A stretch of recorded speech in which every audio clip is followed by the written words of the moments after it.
যিহেতু মই একেবাৰে সৰু কেক বনাইছোঁ আৰু সৰু কেকতে মই আইচিং কৰিম। আজি মই কেকটো ফিটাটো দেখুওৱা নহ'লে ভিডিঅ' ক্লিপ ল'ব থাকি গ'ল। মই এতিয়া কেকটো পাতি থৈছোঁ, মোৰ কেক এতিয়া হৈ যাব। এতিয়া মই কেনেকৈ থওঁ যি ভাগত মোৰ কেকটো একদম চফ্ট হৈছে আৰু মই এতিয়া কেকৰ ওপৰত দি দিম।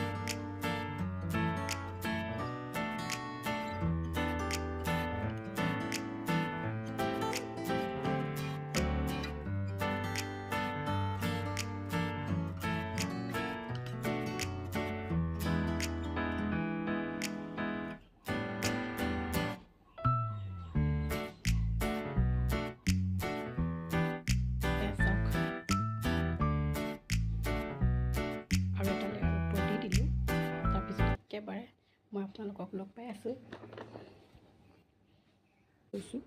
তাৰপিছত মই এইখিনি ধুনীয়াকৈ এতিয়া মেল্ট কৰিম। তাৰপিছত আপোনালোকক লগ পাই আছোঁ।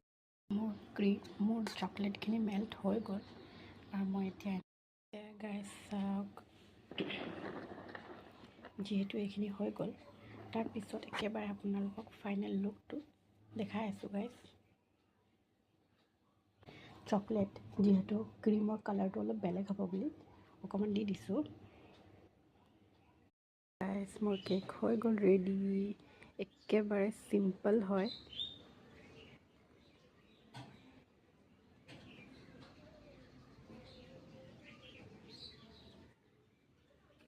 চাওকচোন, মই এইখিনি ক্ৰীম থাকি গ'ল আৰু মই এইখিনি এনেদৰে আইচক্ৰীম বনাবৰ কাৰণে এনেদৰে কণ্টেইনাৰ এটাত থৈ দিছোঁ।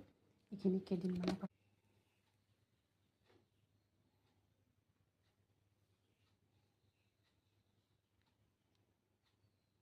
চাওক গাইছ,